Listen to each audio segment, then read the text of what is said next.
What's up, everybody? Mike here. In this Baldur's Gate 3 video, I'll be going over the Tempest build for Cleric. And before I get into the specifics of this build, I want to go into a more in-depth general description of what you can do with a Cleric as far as this build, you know, what races I think are best for this, as well as the background and skills, etc.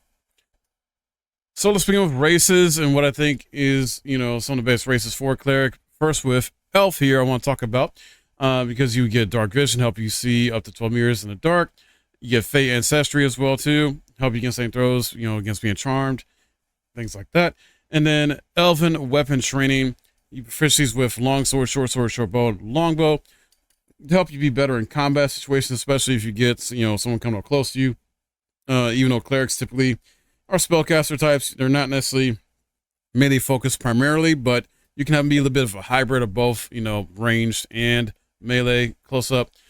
So this would be good for that if you want to, you know, have that option there. I'd also say humans would be good clerics as well too, for the simple fact, you know, civil militia, where you have weapon proficiency with spears, pikes, halberds, and glaives, and armor proficiency with light armor and shields. So to kind of help with a more sort of better tanky build of cleric, I think this would be very good for that, as well as, you know, utilizing one of those type of weapon proficiencies if you want.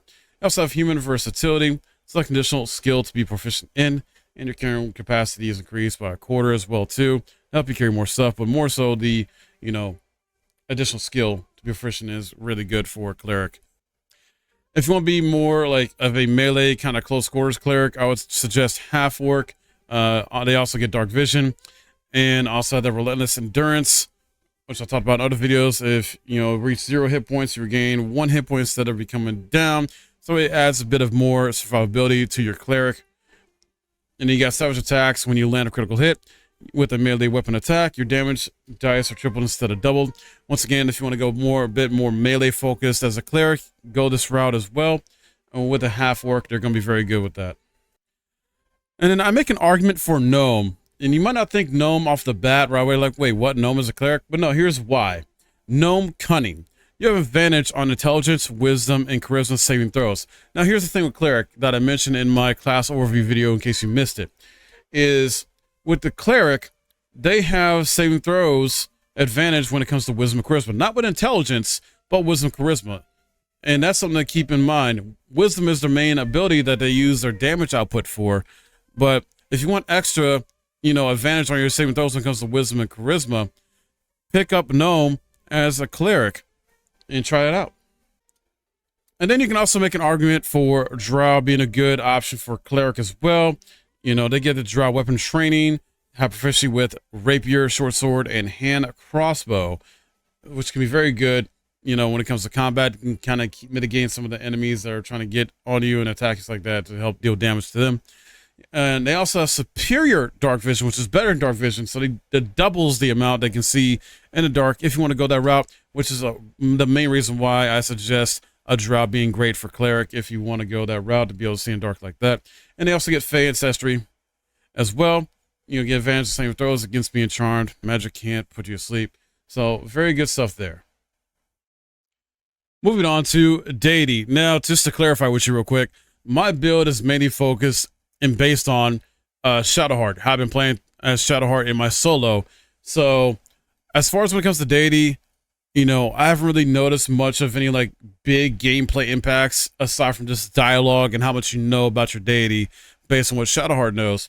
So this here is kind of like whatever you want. As from what I know, I haven't done too much testing on this, as I said, to where if it like affects anything else besides just dialogue situations and, you know, conversations like that. So, and possible other story outcomes. But yeah, aside from that, pick whoever you want based on what the description is. And then when it comes to your background here, I got two suggestions here, two options I think are best with whatever cleric build you go with because of what they offer. First one being folk hero, because animal handling gives you +5 to wisdom here, and then survival +5 to wisdom. If you want to go all wisdom, then go for this. All right, it's going to give you +5 on both of these for your wisdom dice rolls here.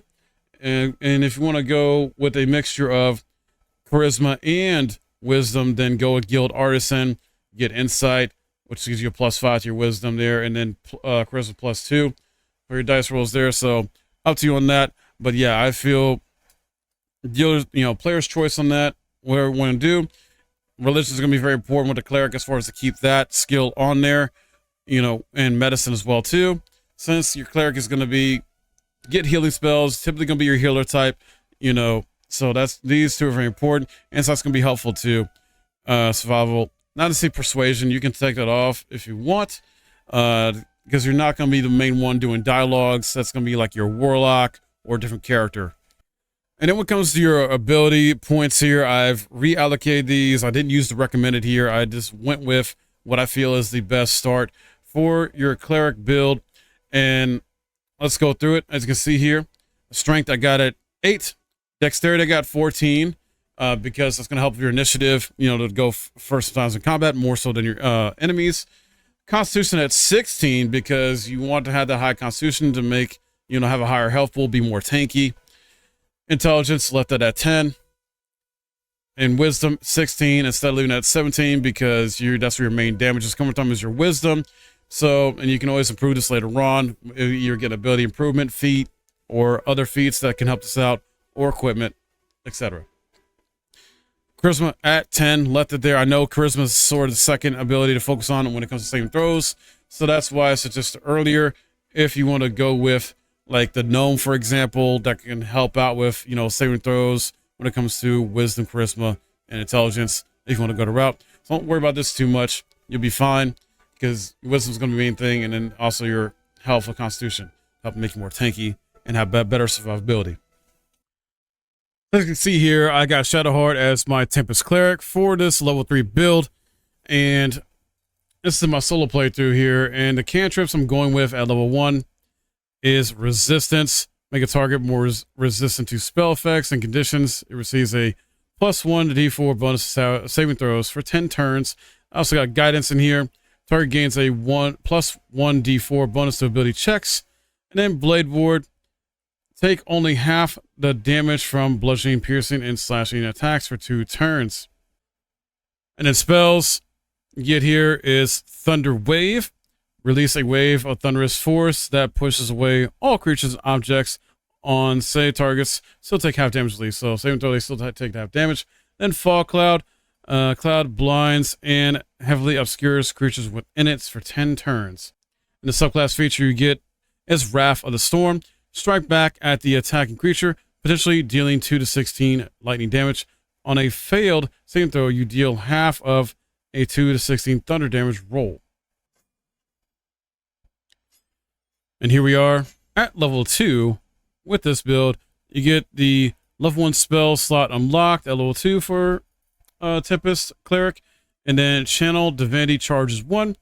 Basically, you gain the ability to channel divine energy, starting with 2 effects, Turn Undead, and effect determined by your domain, replenished by short or long rest. You get the action here, Turn Undead. Pray to turn all undead that you can see. 3 turns. And subclass feature Destructive Wrath. When you roll thunder or lightning damage, you can use your Channel Divinity to deal maximum damage instead. For these spells here, you get 5 prepare spells. I decided to go with Guiding Bolt to fit the theme of Tempest, and with lightning and thunder, like that. So with Guiding Bolt, you do 424 damage. Next attack roll against this target has advantage for 2 turns. So very good, but it's mainly focused on radiant damage, so not necessarily thunder or lightning, but that was pretty cool. And it's very useful too when decimate enemies. Then also Bless up to 3 creatures. They gain a +1 d4 bonus to attack rolls and saving throws. So this lasts for 10 turns. Very good to utilize on herself along with 2 other allies, or if you want to use it on not her but the rest of your party members, it's essentially help buffing them, because essentially the way you're playing this class is you're still going to be a support caster overall, while still focusing on like lightning and thunder damage output. So you're still going to be doing some healing and buffing, basically. And Bless is wonderful to do that with. Cure Wounds here, which help with your healing here early on. Heal a creature you can touch. And then Shield of Faith Protect a creature from attacks, increases armor by 2 until long rest. That is very important. Utilize early on, so that way you can either use on yourself or another ally. So that way you got increased amounts of your armor class, so you're not taking as much damage, or enemies can't hit you. They're just missing because your armor class is too high. And this one's kind of situational and optional, in my opinion, because you can either take this, which you create, or destroy water. Depending on like certain areas you go to explore, you may need to utilize this, you may not.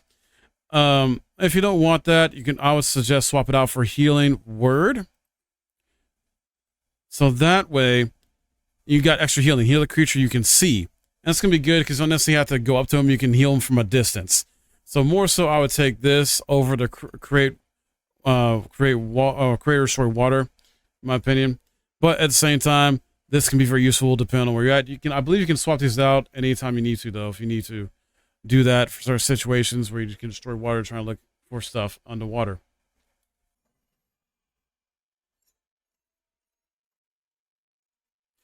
Here at level 3, you get level 1 spell slot unlocked, and then level 2 spell slots unlocked here as well. You have spell select from, I'll go into in a bit. And then you get the additional shatter, which is 3 to 24 damage. This is a AoE. Damage all nearby creatures and objects. Creatures made of inorganic materials such as stone have disadvantage on their saving throw. So targets still take half damage. And then gust of wind. Summon a strong wind that clears all clouds and pushes creatures back 5 meters, forcing them off balances for 1 turn. It's always prepared. These are always prepared, so you can't swap these out usually. You always keep these in there.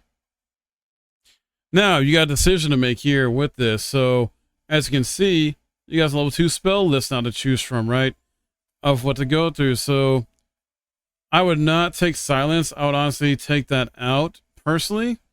And if you want, you can keep healing word in. It does 4 to 7 healing compared, but cure wounds I think is a bit better, even though I know it's not, you know, you have to be up close to touch the ally to heal them, but overall it's better in terms of healing instead of healing word. And what I would probably replace healing word with, if you want to go this route, is prayer of healing. Reason being is the 5 to 19 healing. Now, this heals all allies you can see. This can only be used outside of combat. That is the catch. You cannot use this while in combat. It has to be outside of it. But if it can save you on maybe using a short rest or even a long rest in some situations, so that way you're not using that as much if you're still pretty much good when it comes to your abilities and spell slots overall. Now, next one here, up to you, because I think both of these are really good. You can either keep Shield of Faith if you want, or swap it out for Warding Bond. Reason being, ward an ally, they gain resistance to all damage and a +1 bonus to their armor class and saving throws. This lasts until long rests. This works for both you and the ally. Something that probably doesn't really specify. So, much like similar to Shield of Faith, protect a creature from attacks, increase its armor. It's similar to that, but a better version, in my opinion. Even though it doesn't increase armor class by 2, it only does it by 1, but the sacrifice to that is kind of worth it, where it's like gives you a little extra bonuses. So, in my opinion, I think this is the better choice to pick. Warding Bond has been useful. And for the last one here, enhance ability, bestow magical enhancement upon ally. Again, advantage on ability checks with chosen ability. I think it's a very good option to go with for this build. You don't necessarily have to go with that, but enhanced ability is really freaking good in this game. So I do highly recommend it. So at least still keeping the 2 healing spells. You still at least have a couple of buffs. Well, 3 buffs total, technically. You got 3 buffs, 2 healing spells. You at least got 1 damage spell here. They're, you know, round you out here at level 3. But if you don't take an enhanced ability, then, you know, up to you. Choose whichever one you don't have in here. And it may be better if you want both, you know, Warding Bond and... Where's that at? Sorry.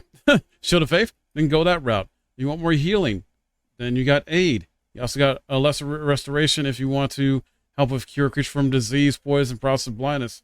Doesn't really happen too much early on, in my opinion. But if you want pos picks up later on, that could be a thing that you can do. So up to you. So when it comes to equipment for her, when it comes to armor and gear here, at level 3, you're probably going to stick to her default stuff for the most part.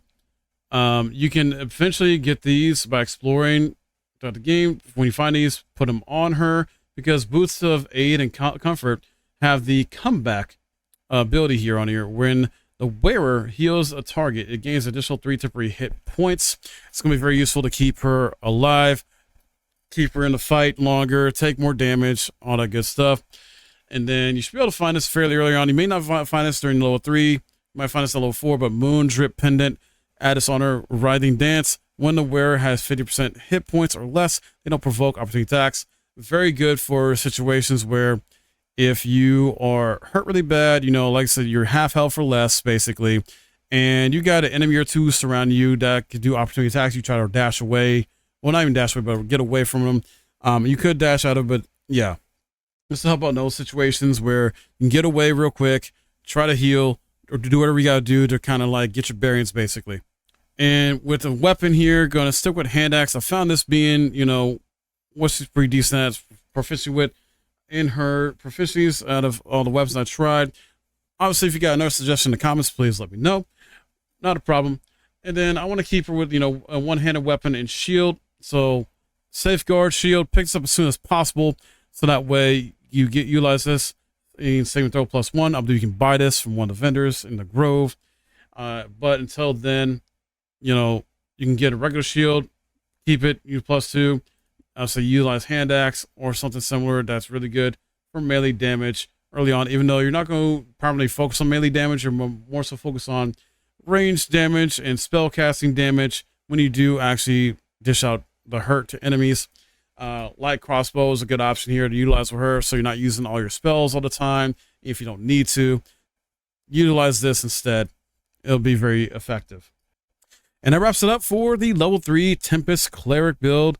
I'm using Shadowheart 4 for this, so hope you enjoyed this. Hope it's helpful to you, and you're having fun with this. This is only one way to do this build. There's other ways you can go about this.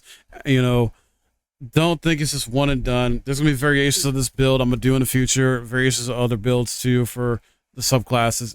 This game has so much content and replayability, like to play it so many different ways. So I hope you're looking forward to more build videos. Just give me time on that. I'm gonna get them done as soon as I can. Other guide videos, stay tuned for that.